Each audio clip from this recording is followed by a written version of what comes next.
12장 1절에서 8절입니다. 여러분이 교독하시겠습니다.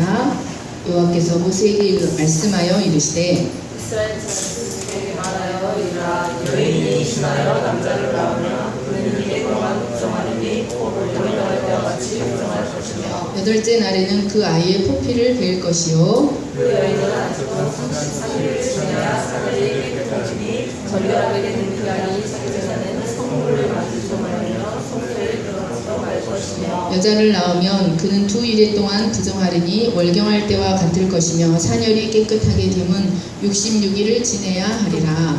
아들이나 딸이나 중년하게 되는 그 아이를 사면 그 여인은 본들을 위하여 훈련된 어린 양을 가져가고 제사를 위하여 즐기를 드리거나 상들기를 후방으로 제사장이 되고 가져갈 것이요 제사장은 그것을 여호와 앞에 드려서 그 여인을 위하여 속죄할지니 그리하면 사녀리 깨끗하리라. 이는 아들이나 딸을 생산한 여인에게 대한 규례니라. 그 여인이 어린 양을 바치기에 힘이 있지 못하면 삭비주기 와인이나 집비주기 와인을 가져다가 나는 번제물로 나는 숙제 제물로 삼을 것이요 제사장은 그를 위하여 속죄할지니 그가 정결하라. 아멘. 이 시간 예배하러 오신 여러분을 진심으로 하나님께 축복합니다. 더운데 정말 고생이 많으십니다. 오늘 말씀은 자녀를 생산한 여인에 대한 규례입니다. 이 말씀 보시기 전에 잠깐의 이 구조를 잠깐 다시 한번 보겠습니다. 복습입니다. 뼈에 새겨지도록. 1장에서 10장까지는 뭡니까? 제사와 제사장 제도입니다.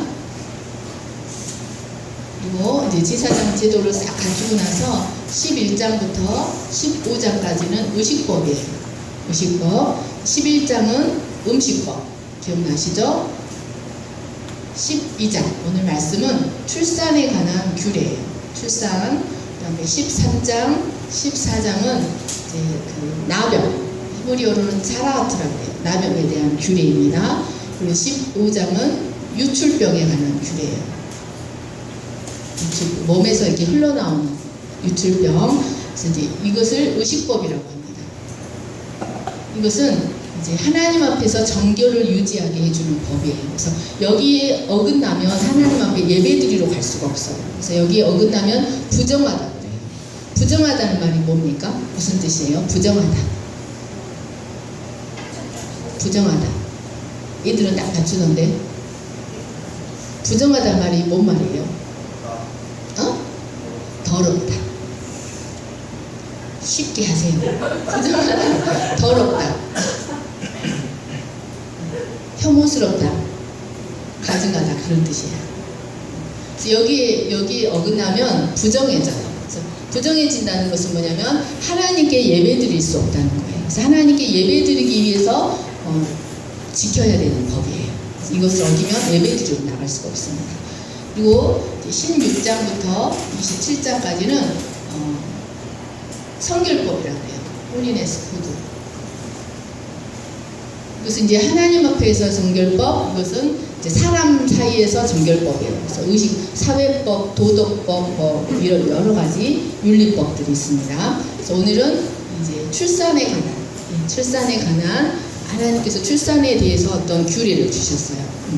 그래서 1절부터 5절까지는 출산으로 인한 부정, 출산할 때 어떻게 부정해지는가, 출산으로 인한 부정에 대해서 설명을 하고 6절에서 8절은 그 부정을 해결하는 방법을 제시하십니다.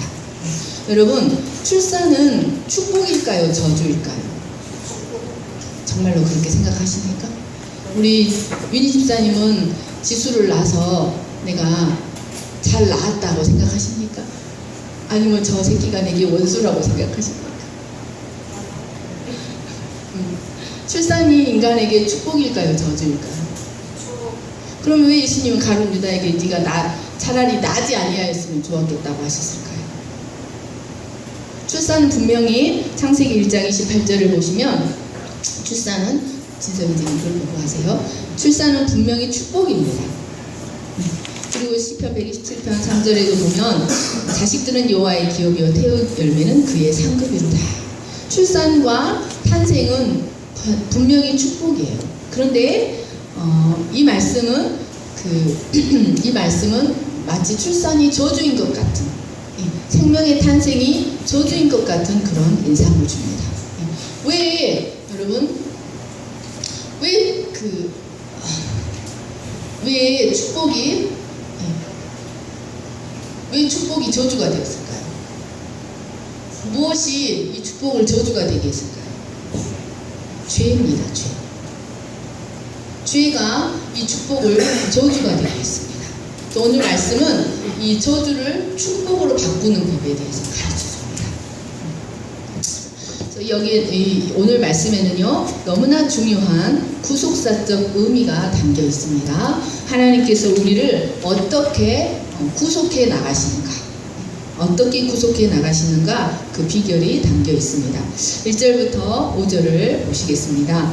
레위기 18장은 여인이 주어로 나오는 첫 규례입니다. 여인에게 해당되는 이제 말씀입니다. 네. 하나님은 이제 여인이 임신하여 남자를 낳으면 1회 동안 부정하다 하셨습니다. 그리고 여자아이를 낳으면, 남자아이를 낳으면 7일 동안 부정하고, 여자아이를 낳으면 14일 동안 부정합니다. 부정하다는 것은 어느 누구도 접촉해서는 안 된다는 거예요. 그래서 남편도 접촉해서는 안 되고, 그 누구도 가까이 와서는 안 됩니다. 그래서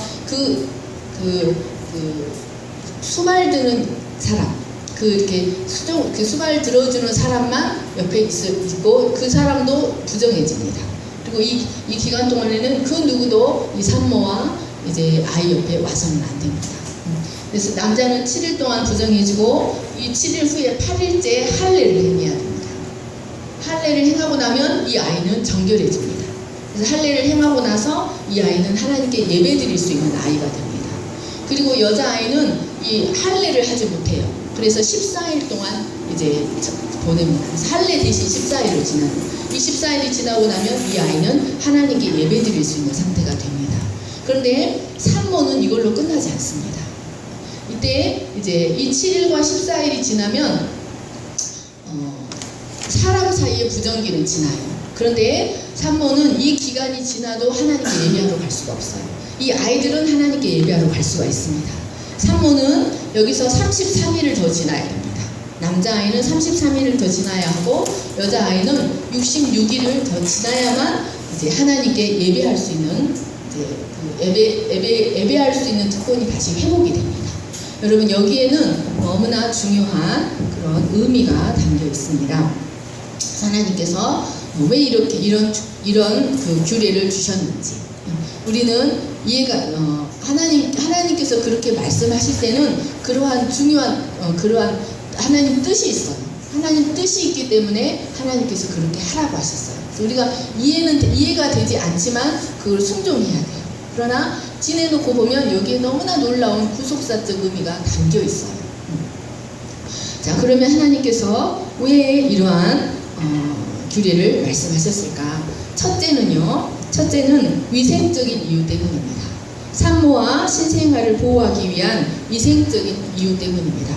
2절 말씀과 5절 말씀을 보시면 이 여인이 아이를 낳으면 그 몸 상태가 월경할 때와 같이 부정하다라고 말하고 있습니다.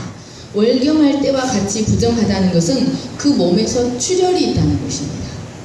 그래서 산혈이라는 말이 3번이나 나와요. 산혈. 그래서 이제 피를 흘리면서 아이를 낳는다는 거예요. 그래서 이스라엘에서 몸에서 피를 흘리면 부정해요. 그래서 그가 만진 것, 눕는 것, 앉은 것 다 부정해요. 그래서 그녀가 만진 것을 만지는 자도 부정해져요. 그래서 절대적인 부정 가운데 있습니다. 그런데 여기에는요, 또 중요한 뜻이 있는데요. 이 월경할 때와 같이라는 단어는요, 여인이 월경할 때의 병약함 같이라는 뜻이 있어요. 월경할 때의 병약함 같이라는 뜻이 담겨 있어요. 그러니까 여인들이 한 달에 한 번씩 월경을 하잖아요. 그때 그 여인의 몸 상태가 가장 연약한 상태가 돼요. 가장 연약한 상태가 되는 것처럼 이제 산모도 아이를 낳고 이제 월경할 때의 몸 상태와 같이 아주 연약한 상태가 됩니다. 그래서 이제 하나님은 이런 그 7일 동안 14일 동안 그 사람들이 가까이 오지 못하게 함으로써 그 산모와 그 아이를 위생적으로 이렇게 질병에 노출되는 것, 불결한 것에 노출되는 것을 이렇게 막아줍니다. 그리고 또 남편의 접근을 막습니다. 그래서 연약해져 있는 여인이 성적으로 착취당하는 것을 이렇게 막고자 하셨습니다.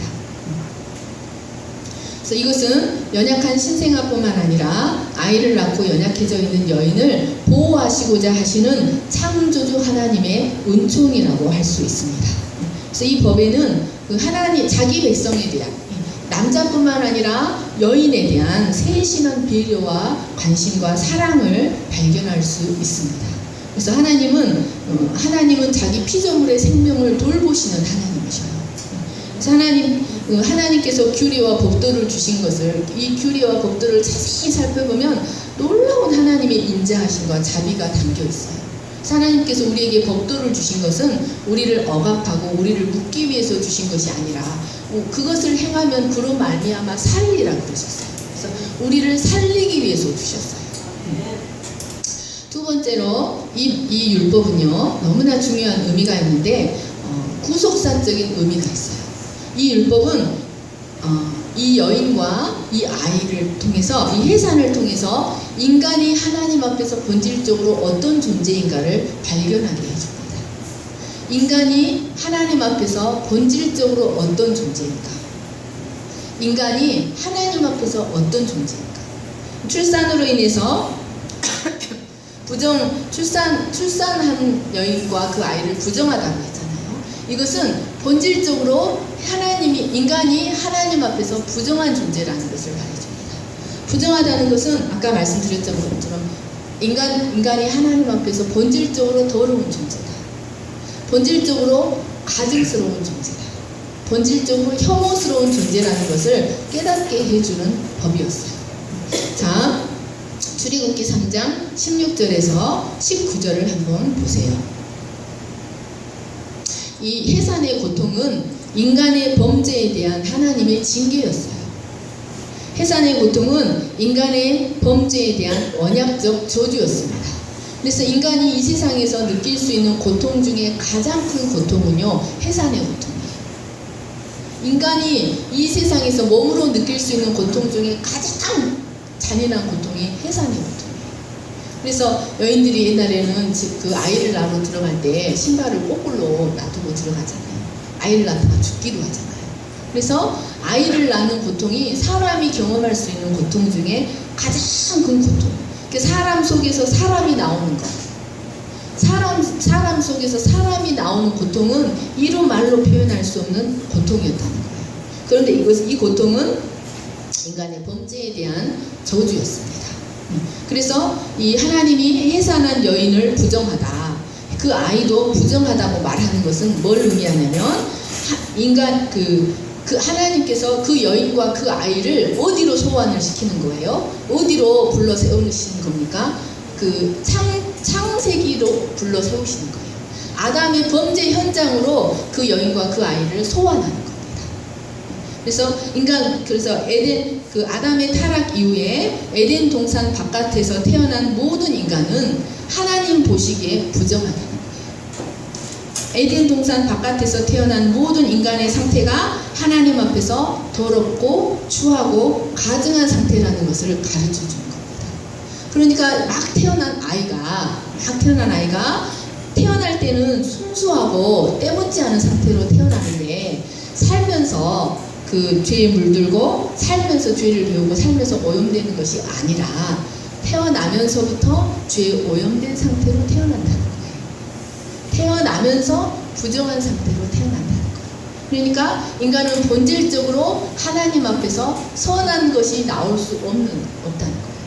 여러분, 불결한 것에서 깨끗한 것이 나올 수 있습니까? 뿌리가 썩어 있는데 거기서 온전한 열매가 나올 수 있습니까? 여러분, 농사를 지어 뿌리가 썩은 것은요, 이렇게 찌그러진 열매가 나와요. 그래서 이렇게 우리 집에 가지가, 남의 밭에 가지는 쭈렁쭈렁 길쭉길쭉한 우리 밭에 가지는 이렇게 생겼어요. 농사를 못해가지고. 여러분, 뿌리가 불결하면 가지도 불결합니다. 뿌리가 불결하면 열매도 불결합니다.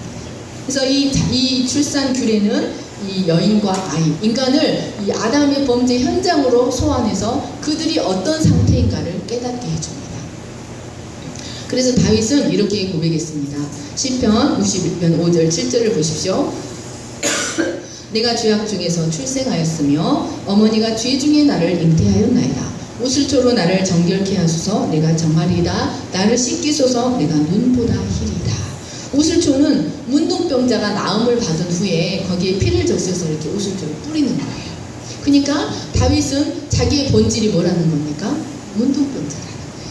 자기 본질이. 그래서 그 어린 양의 피로 나를 정결케 하실 때만이 내가 깨끗할 수 있다고 고백하는 겁니다. 그래서 이 여인과 이 아이, 이 여인에게 다시 한번 신앙 고백을 하게 하시는 거예요. 만약에 인간에게 죄가 들어오지 않았더라면, 아담이 범죄하지 않았더라면 인간의 출산에는 존귀와 정결이 뒤따랐을 것입니다.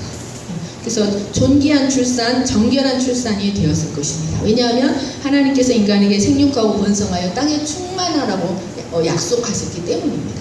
그래서 죄가 들어오지 않았다면 인간의 출산은 완전한 축복이요 완전한 존귀였을 것입니다. 그러나 죄로 말미암아 인간의 출산은 저주가 되었습니다. 죄로 말미암아 인간의 출산은 자신의 죄의 유전자를 그대로 물려주는, 자신의 부패한 본성을 그대로 물려주는 저주가 되었던 것입니다. 여러분, 유전자의 힘은요 정말로 놀랍습니다. 제가 우리 윤희 집사님을 10년 만에 다시 만나서 딸을 만났는데 너무 놀랐어요. 너무 닮아가지고 너무 놀랐어요. 여러분, 이런 물리적인 유전자뿐만 아니라 영적인 유전자까지, 이 유전자의 힘은 정말로 놀라워요. 우리 김혜원 집사님이 어렸을 때 얼마나 귀여워가지고 동네방네 끌고 다니면서 노래 부르면서 돈 받고 아주 동네방네 애교쟁이였어요. 그런데 그 딸 수민이가 똑같이 하고 있더라고요. 참, 유전자의 힘은 놀랍다. 여러분, 내 꼬라지 자녀들한테 그대로 나타나요. 유전자의 힘이 얼마나 놀라운지 모릅니다. 여러분, 죄로 인하여 출산이 하나님의 축복이 아니라 내 죄의 유전자를 그대로 물려주는 저주가 된 것입니다. 죄로 인해서. 그래서 타락 이후 인간의 출생은 영생을 위한 출생이 되지 못하고 죄로 인한 고난의 출생, 고난을 위한 출생, 저주를 위한 출생, 심판을 위한 출생, 죽음을 위한 출생이 되어버렸습니다. 만약 그 아이가 그리스도 안에 있는 생명의 상속자, 그리스도 안에 있는 언약의 상속자가 되지 못한다면 그 아이는 영원한 사망을 피할 수 없는 죽음을 위한 탄생이 될 수밖에 없다는 것입니다. 4절 말씀을 같이 읽겠습니다. 시작. 그 여인은 아직도 33일을 지내야 산열이 깨끗하리니 정결하게 되는 기한이 차기 전에는 성물을 만지지도 말며 성소에 들어가지도 말 것이며.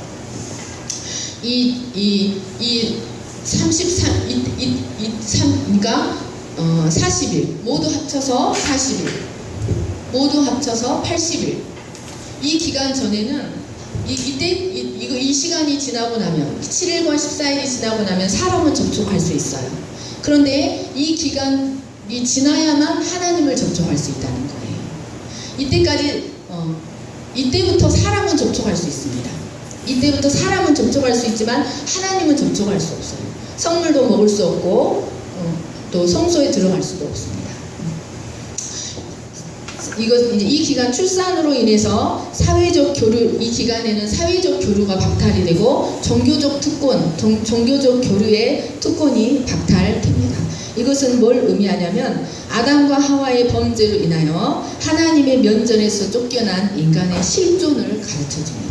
하나님이 부르시지 않으면 그 누구도 하나님께로 나갈 수 없는 인간의 실존의 상태를 이 말씀이 가르쳐주고 있습니다. 하나님이 부르시지 않으면 생명의 하나님께 나가서 그 하나님으로부터 생명을 누릴 수 없는 상태, 생명의 교제를 나눌 수 없는 인간의 실존을 잘 가르쳐줍니다. 그런데 하나님은 이 출산의 규례를 통해서 우리에게 무엇을 가르쳐줍니까? 이런 실존인 인간, 이런 실존인 인간에게 하나님께 나갈 수 있는 길을 가르쳐 줍니다. 누구의 손을 붙잡고요? 내 자녀의 손을 붙잡고, 내 나뿐만 아니라 내 자녀의 손을 붙잡고 생명의 근원이신 하나님께 나가서 언약적 생명을 누릴 수 있는 길이 무엇인가를 가르쳐 줍니다. 그것이 첫 번째 할례입니다. 3절 말씀을 보십시오. 8째 날에 아이의 포피를 베일 것이요. 첫 번째로 할례를 행해야 합니다. 할례는 창세기 17장 10절에서 14절을 보시면 하나님께서 아브라함에게 언약의 징표로 주신 것이었습니다. 언약의 징표를 어디에 새기셨습니까? 몸에, 살에 새긴 겁니다. 언약의 징표를. 그래서 아브라함이 99세가 되었을 때 이 99세 된 아브라함도 할례를 행했어요. 그리고 그때 이스마엘의 나이는 13살이었습니다. 그래서 아브라함에게 속한 모든 남자는 종이나 자유인이나 아브라함에게 속한 자는 모두 할례를 행해야 했습니다. 그래서 난지 8일 만에 할례를 행하라고 했는데 난지 8일 만에 행한 첫 사람은 누굽니까? 이삭이에요. 난지 8일 만에 첫 처음으로 할례를 행한 자는 이삭입니다. 그런데 여러분, 그 당시에는 칼이 없어요. 수술칼이 없어요. 뭘로 할례를 행했을까요? 부싯돌, 돌칼로 할례를 행했어요. 여러분, 돌칼로 한번 그 포피를 쭉 당겨가지고 한번 쫙 치면 딱 떨어질까요? 돌칼로 한번 딱 치면 떨어질까요? 몇 번을 내리쳐야 됩니다. 하나님은 언약의 징표를 몸에 새겨주셨어요. 그런데 이 고통이 얼마나 큰지요. 여러분, 이제 그 아브라함과 그 집 남자들은 커서 했잖아요. 이게 이틀 3일째 되면요. 그래서 아이들 그 포경수술하고 앞에다 종이컵 달아주잖아요. 닿지 못하게. 너무 아프니까. 얼마나 아픈지 야곱의 아들들이 디나를 그 가늠한 세겜성을 몰살할 때 할례를 시켜놓고 나서 그 성을 몰살시켜버립니다. 너무나 아파서. 하나님은 하나님께 이 부정한 상태에 있는 이 여인과 자녀가 하나님께 나갈 수 있는 첫 번째 의식이 할례예요. 그래서 이 이스라엘에서는요, 남자아이가 태어나면 반드시 할례를 행해야만 언약 공동체의 일원이 돼요. 혈통적으로 이스라엘 부모와 유대인 남자와 유대인 여자 사이에 태어났다 할지라도 할례를 행하지 않으면 그는 언약 공동체 일원이 되지 못해요. 반드시 할례를 행해야만 언약 공동체의 일원이 될 수 있습니다. 그래서 이 하나님은 그 언약 백성이라는 징표를 육체에 새겨주셨어요. 그래서 이 부모가 할례를 행하는 것은 이 아이를 언약 백성으로 키우기를 원합니다. 우리가 자녀들을 유아 세례를 시키듯이 이 아이를 하나님의 뜻대로 키우겠습니다. 언약 백성의 이론으로 키우겠습니다 하고 믿음을 드리는 것과 같습니다. 그러면 이 할례가 갖는 진정한 구속사적 의미는 무엇일까요? 할례는 히브리어로 물이에요. 물이라는 말은요, 끊어내다, 베어내다, 잘라내다, 멸종시키다는 뜻이에요. 할례는요, 여러분, 우리의 육적 몸을 벗는 것을 의미합니다. 우리의 타락한 육적 몸을 벗는 것을 의미합니다. 그러니까 할례는 오늘날 세례에 비유되는데 할례는 거듭남을 말하고 있어요. 이 할례는 무엇을 의미하고 있냐면 모든 인간, 아담의 허리 아래서, 죄 아래서 태어난 모든 인간은 모든 사람이 거듭나야만 한다는 것. 하나님의 언약 백성이 되기 위해서, 하나님께 나가기 위해서, 하나님의 생명을 누리기 위해서는 모든 인간이 거듭나야만 한다는 사실을 가르쳐주고 있습니다. 그런데 하나님께서 이 할례를 언제 행하라고 하셨냐면 8일째 날 행하라고 하셨어요. 8일째 날 행하는 것은 팔은요, 부활을 상징해요. 팔은 부활과 재창조를 상징합니다. 예수님은 8일날에 졸지 마세요. 부탁합니다. 8일날에 부활하셨어요. 8일날에.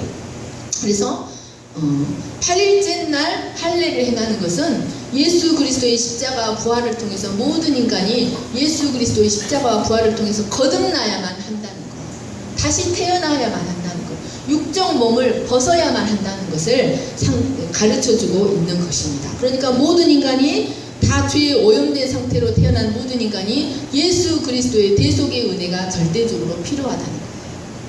모든 인간이. 여러분, 우리가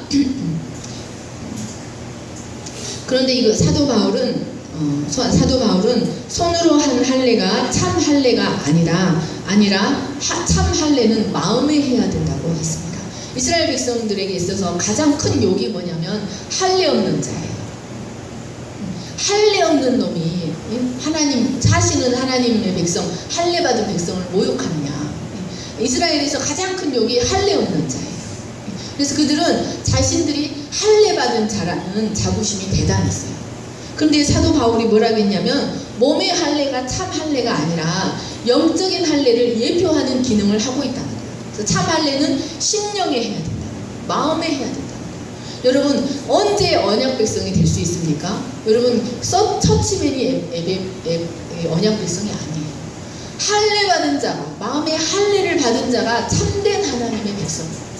마음의 할례를 받아야만 하나님께 참된 예배를 드릴 수가 있어요. 우리의 육적 몸, 우리의 저주받은 육적 몸의 상태를 정말 가죽을 벗겨내기 얼마나 아픕니까? 이 마음의 할례를 받아야만 하나님께 참된 예배를 드릴 수가 있어요. 할례 받지 못한 상태로는 하나님께 참된 예배를 드릴 수가 없다는 사실을 기억하시기를 간절히 축원합니다. 그 다음에 할례를 받은 후에 이제 산모는 33일과 66일을 더 지내야 하나님 앞에 정결한 상태가 됩니다. 4절 말씀을 보시기 바랍니다. 그 여인은 아직도 33일을 지내야 산열이 깨끗하다고 하셨습니다. 이 말은 원어적으로는 정결의 피 속에서 33일을 머물러 있어야 한다. 정결의 피 속에서 66일을 머물러 있어야 한다는 뜻이에요. 근데 이 33일, 66일 동안 이제 그 전문 용어로 오로라고 하는 분비물, 아이를 낳은 후에 그 분비물이 33일과 66일 동안 모두 빠져나가요. 그래서 이제 여인의 몸이 온전한 상태로 다시 돌아옵니다. 이것은 영적으로 어떤 의미가 있냐면요, 하나님의 백성이 만들어지는 기간을 상징하고 있어요. 하나님의 백성이 온전한 하나님의 사람으로 만들어지는 기간을 상징하고 있는 것입니다. 그래서 모두 합치면 40일이고 모두 합치면 80일이에요. 여러분, 성경에서 중요한 기간들이 모두 40일이 있어요. 노아의 홍수 비가 40일 동안 내렸어요. 옛사람이 40일 동안 죽는 거예요. 홍수는 여러분 세례라고, 베드로가 노아의 홍수를 세례라고 비유를 합니다. 우리의 옛사람이, 아담에 속한 옛사람이 그 40일 동안 죽어지는 겁니다. 노아의 홍수가 40일이었습니다. 또 모세가 40년 동안 광야에서 훈련받았습니다. 그리고 이스라엘 백성이 40년 동안 광야 생활을 했습니다. 모세가 40일 동안 시내산에서 금식했습니다. 엘리야도 천사가 준 음식을 먹고 40일을 걸어서 하나님의 산 호렙에 도착했습니다. 그리고 예수님도 40일 동안 금식하시면서 사단에게 시험을 받으셨습니다. 그러니까 이 40일과 80일은 뭐냐면 육의 사람, 육의 저주의 상태에서 태어난, 이 저주 상태에서 태어난 인간이 하나님께 쓰임받을 수 있는 상태, 하나님께 쓰임받을 수 있는 인간이 되기 위한 그 기간, 준비 기간을 말하고 있는 것입니다.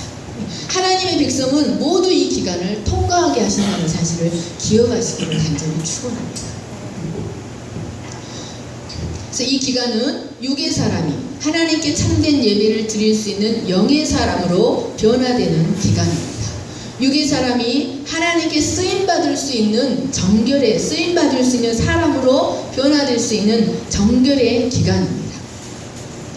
하나님은 이 기간 동안 회개의 역사, 그래서 이 할례는 회개를 상징해요. 회개의 기간과 또 시련과 연단을 통해서 하나님이 쓰실 만한 사람으로 만들어 가시고 재창조해 가십니다. 이 기간 산모에게는 아주 중요한 기간이라고 할 수 있습니다. 이 기간 동안 산모는 이 자신의 자녀와 함께 40일간, 80일간 하나님 앞에 서는 겁니다. 그래서 이 이스라엘 여인들은, 모든 여인들은 이 아이를 낳으면 남자아이는 40일, 여자아이는 80일 동안 이 하나님의 말씀 하나님의 말, 율법 앞에서 서고 율법을 묵상하고 그 자녀에게 계속해서 언약 신앙을 심는 겁니다. 그래서 자녀를 신앙 교육할 수 있는 너무나 중요한 시간인 거예요. 그래서 그 자녀를 하나님 앞에서 언약 백성으로 기르기 위해서 헌신하는 기간인 것입니다. 그러면 여러분, 왜 하나님은 남자아이는 40일을 두게 하시고 여자아이는 80일을 지내게 하셨을까요? 진선한테. 왜 남자는 40일이고 여자는 80일이어야 할까요? 어떤 사람들은 그 범죄를 여자가 시작했기 때문이라고 말합니다. 여자의 죄가 더 많기 때문에 그렇다라고 말합니다. 그럴까요? 시스병제님? 어떤 사람은 성전에 모세오경에 보면 남자의 몸값이 여자의 몸값보다 더 비싸요. 그래서 남자는 40일, 여자는 80일 주라고 말합니다. 만약에 여자가 죄가 더 많아서 여자가 태어날 때 여자가 더 죄가 많은 상태로 태어나서 80일을 지내야 한다면 속죄제를 드릴 때 속죄제는요, 죄의 값에 따라서 제물이 달라지거든요. 그래서 속죄제를 드릴 때 더 비싼 속죄제를 드려야 돼요. 그런데 속죄제가 똑같아요. 남자아이나 여자아이나 똑같아요. 왜 하나님은 남자아이는 40일의 정결기간을 지나게 하시고 여자아이는 80일의 정결기간을 지나가게 하셨을까요? 지수자매. 기분 나빠. 왜 그렇게 하셨을까요? 계속 출산하니까? 여자는 계속 출산하니까. 정답입니다. 우리 승은이가 아이를 낳은 생명을 잉태하니까라고 합니다. 여러분, 율법을 자세히 읽어보시면요, 율법이 여인을 얼마나 귀하게 여기는가를 볼 수 있습니다. 여러분, 갈라디아서 3장 28절, 고린도전서 11장 11, 12절을 보면 성경은 남자와 여자를 구분하지 않고 있습니다. 남자가 더 우월하고 여자가 더 열등하다고 하지 않고 있습니다. 하나님 안에서는 남자 없이 여자만 있고 여자 없이 남자만 있지 않습니다. 하나님 안에서는 남자나 여자나 모두 동등합니다. 그런데 왜 하나님은 여자아이는 더 배의 기간을, 정결 기간을 두게 하셨을까요? 그것은 그 여자가 생명을 잉태하는 기능을 가졌기 때문입니다. 이스라엘에서는요, 여러분, 이 어머니가 유대인이면 유대인이에요. 근데 아버지가 유대인이고 어머니가 유대인이 아니면 유대인으로 인정해주지 않아요. 어머니가 유대인이거든요. 그래서 그 10달 동안 그 아이를 품고 있어요. 그리고 그 아이를 젖을 먹이면서 그 아이를 양육해요. 그리고 이스라엘에서는요, 여자 아이들을 어떻게 교육시키냐면요, 훨씬 더 정결하게 교육을 더 많이 시키는 거예요. 네가 낳은 아이가 메시아가 될지도 몰라. 네가 낳은 아이가 우리 민족의 그리스도가 될지도 몰라 하고 교육하는 거예요. 그래서 이 여자 아이를 정결 기간을 더 지나가게 하신 겁니다. 생명을 잉태하는 기능을 갖고 있기 때문입니다. 또 이것은 교회를 상징해요. 여러분, 왜 하나님께서 교회를 여자의 비유를 하셨을까요? 왜 남자도 있는데 여자의 비유를 하셨을까요? 그것은 생명 잉태의 기능 때문입니다. 참된 교회는요, 해산의 고통을 통해서 생명을 잉태합니다. 참된 교회는. 그래서 하나님의 율법은 당시 이스라엘의 이웃 나라들과 달리 생명을 잉태하는 여자를 매우 소중하게 여겼다는 사실을 기억하시기를 축원합니다. 6절에서 7절 말씀을 같이 읽겠습니다. 시작. 정결하게 되는 기한이 차면 그 여인은 번제를 위하여 1년 된 어린 양을 가져가고 속죄제를 위하여 집비둘기 새끼나 산비둘기를 회막문 제사장에게로 가져갈 것이요, 제사장은 그것을 여호와 앞에 드려서 그 여인을 위하여 속죄할지니 그리하면 사녀리 깨끗하리라. 이는 아들이나 딸을 생산한 여인에게 대한 규례니라. 아멘. 첫 번째는 할례입니다. 두 번째는 정결기를 지나야 합니다. 세 번째는 제사를 통해서 하나님께 나아갈 수 있는 상태가 됩니다. 그런데 이 제사는 두 가지 제사가 있습니다. 속죄제사입니다. 이 속죄제사로 이제 비둘기 새끼나 산비둘기 새끼 2마리를 가지고 하나님 앞에 속죄제사를 드릴 수 있습니다. 그래서 이 속죄제사를 통해서 아담의 원죄를 사함받을 수가 있습니다. 그리고 두 번째로는 번제를 드려야 합니다. 그런데 이 말씀을 이 말씀을 읽어보시면 여러분 속죄제보다 번제를 더 먼저 설명을 하고 있어요. 원래 제사를 드릴 때는 속죄제사를 드리고 나서 번제를 드려요. 그런데 이 말씀은 설명할 때 번제를 먼저 설명하고 있어요. 그리고 제물도 번제가 더 큽니다. 속죄제는 비둘기 새끼로 드리면 되지만 번제는 어린 양을 바치라고 하셨어요. 가난한 경우에만 번제를 비둘기로 드릴 수가 있어요. 이것은 뭐냐면 이 제사에서 속죄제사보다 번제가 더 중요하다는 것을 가르치고 있습니다. 이게 무엇을 의미할까요? 번제는 헌신을 위한 제사예요. 감사를 위한 제사, 나를 헌신한다는 제사예요. 아이를 낳고 나서 번제를 어린 양으로 드리게 하신 이유가 무엇일까요? 그것은 여러분 하나님께서 선물로 주신 그 아이를 하나님 앞에 언약의 자손으로 기르는 일에 헌신하겠습니다. 그런 뜻입니다. 이 아이를 주셔서 감사합니다. 이 아이를 하나님 앞에서 언약의 자녀로 기르겠습니다 라고 헌신하는 의미가 있는 것이었습니다. 여러분, 그래서 성경은 하나님이 선물로 주신 자녀를 주의 말씀으로 잘 양육하라고 당부하고 있어요. 에베소서 6장 4절을 같이 읽겠습니다. 시작. 또 아비들아 너희 자녀를 노엽게 하지 말고 오직 주의 교훈과 훈계로 양육하라. 그러니까 자녀를 기르는 일이 하나님 앞에 번제라는 거예요. 자녀를 기르는 일이 언약의 자녀로, 하나님 앞에 언약의 자녀로 기르는 제사라는 것을 말하고 있는 것입니다. 시편 127편 3절에서 5절 같이 읽겠습니다. 시작. 보라, 자식들은 여호와의 기업이요 태의 열매는 그의 상급이로다. 젊은 자의 자식은 장사의 수중의 화살 같으니 이것이 그의 화살통에 가득한 자는 복되도다. 그들이 성문에서 그들의 원수와 담판할 때 수치를 당하지 아니하리로다. 여러분, 이 말씀은 모든 자녀가 상급이라고 말하지 않습니다. 모든 자녀가 선물이라고 말하지 않습니다. 장사의 수중에 화살 같은 자녀만 상급이 됩니다. 장사의 수중에 화살 같은 자녀만 상급이 된다는 사실을 기억하시기 바랍니다. 모든 상황에서 우리 진서병제님이 엄마에게 상급이 됩니까? 모든 상황에 우리 지수가 엄마에게 상급이 됩니까? 여러분, 죄는 히브리어로 하마르티아예요. 죄가 히브리어로 하마르티아인데 그 죄의 뜻이 뭘까요?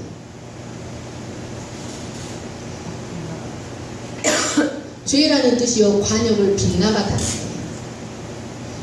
히브리어로 죄라는 뜻이 관역을 빗나가다예요. 그리고 영광이라는 뜻은요 관역을 맞추는 게 영광이에요. 여러분, 화살의 존재 가치는요, 화살의 존재 가치는 관역을 맞추는 화살이 그 가치가 있는 화살이에요. 그 화살이 관역을 맞추지 못하면 그 화살은 가치가 없어요. 많이 있어도 그 장사의 수중에 그 화살이 아무리 많이 있어도 그 화살은 가치가 없어요. 그 화살은, 여러분, 불량품 화살은 가치가 없는 거예요.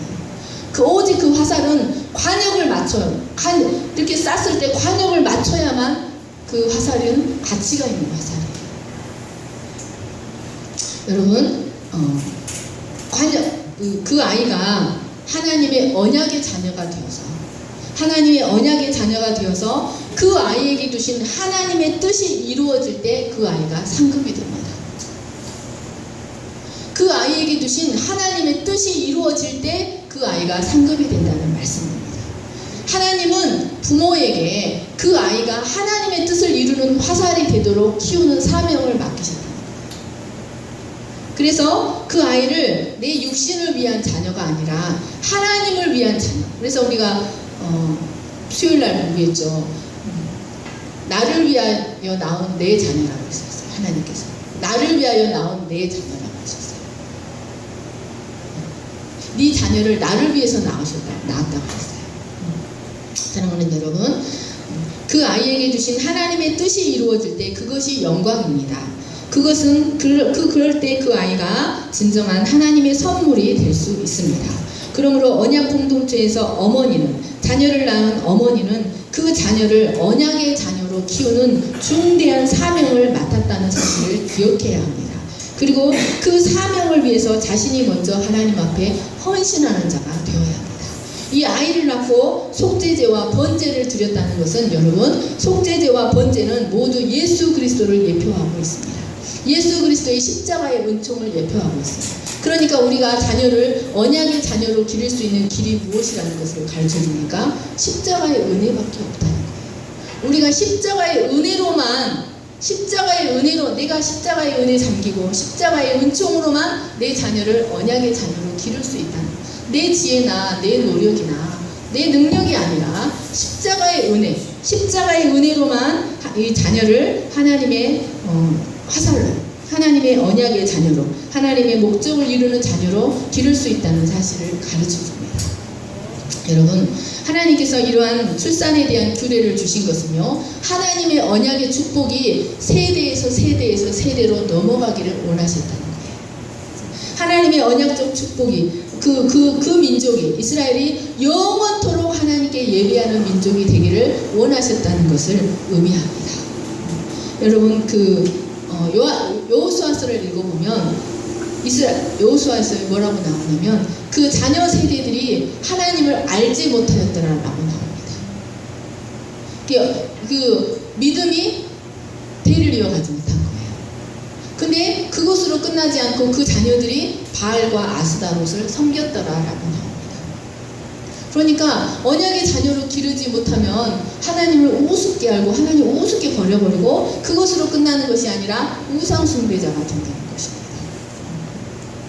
하나님은 이 규례를 통해서 그들과 그들의 자녀들이 영원토록 하나님의 언약적 축복 안에 거하기를 원하셨습니다.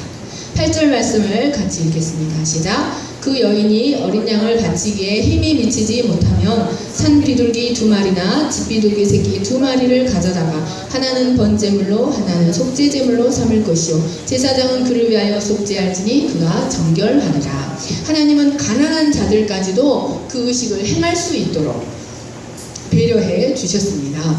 누가복음 22장 22절 말씀을 보시면 마리아는 예수님을 낳고 나서 가난한 자의 예물을 가지고 성전에 올라갔습니다. 이것은 마리아와 요셉이 극빈자였다는 것을 가르쳐줍니다. 예수님은 하나님의 아들이십니다. 다른 우리들과 같이 죄 중에 잉태되시지 않으셨지만 우리와 똑같이 8일째 되는 날 할례를 받으셨고 정결 기간을 채우셨고 번제와 속죄제를 드리셨습니다. 사랑하는 여러분, 하나님은 우리와 우리의 자녀들이 모두 생명의 언약 안에 거하는 자들이 되기를 원하십니다. 그래서 우리와 우리의 자녀들이 모두 하나님으로부터 생명의 은총을 받아 누리기를 원하시고 우리의 삶 속에서, 우리 자녀들의 삶 속에서, 우리의 삶 속에서 모두 하나님의 영광이 나타나기를 원하십니다. 그래서 하나님 자녀를 기르는 것이 하나님께 헌신하는 제사라는 사실을 기억하시기를 간절히 축원합니다. 저와 여러분이 모두 우리와 우리 자녀들의 손을 붙잡고 하나님의 언약 안에 거할 수 있기를 간절히 축원합니다. 아멘. 제가 기도하겠습니다. 아비들아, 너희 자녀를 노엽게 하지 말고 오직 주의 교훈과 훈계로 양육하라. 보라, 자식들은 여호와의 기업이요 태우 열매는 그의 상급이로다. 젊은 자의 자식은 장사의 수중의 화살 같으니 이것이 그의 화살통에 가득한 자는 복되도다. 그들이 성문에서 그들의 원수와 담판할 때에 수치를 당하지 아니하리로다. 하나님 아버지, 우리는 부정한 가운데서 태어났습니다. 그래서 우리는 하나님께 나가서 예배할 수 없는 자들이었습니다. 우리는 우리 부모로부터 부정한 것을 이어받았고 또 우리 자녀들에게도 부정한 것을 물려줄 수밖에 없는 에덴 동산 바깥의 부정한 자들입니다. 그러나 이런 우리가 하나님의 생명으로 나갈 수 있는 길을 우리에게 허락하여 주셔서 감사합니다. 하나님의 생명의 언약 안에 구할 수 있도록 우리를 하나님의 얼굴 앞으로 불러주셔서 감사합니다. 하나님, 우리가 마음의 할례를 행한 하나님 할례 받은 백성 되게 하여 주시기를 간절히 기도합니다. 우리의 육적 몸을 벗어버리게 하여 주시옵소서. 애굽에 속하였고 육에 속하였고 아담에게 속하였던 저주받은 우리의 육적 몸을 온전히 벗어버릴 수 있도록 도와주시기를 간절히 기도합니다. 그래서 하나님, 우리가 하나님 앞에 온전히 예배할 수 있는 자들, 참된 예배를 드릴 수 있는 저희가 되게 하여 주시옵소서. 하나님, 그러나 이것이 우리의 노력만으로는 되지 않습니다. 하나님께서 40일과 80일이라는 시간을 우리에게 주셔서 우리를 하나님께서 친히 하나님의 사람으로 만들어 가실 것을 믿습니다. 하나님, 우리의 모든 삶의 순간순간이 자녀를 기르는 그 순간도 하나님께 예배의 순간이 될 수 있도록 축복해 주시기를 간절히 기도합니다. 감사하며 거룩하신 예수님의 이름으로 기도하였습니다. 아멘.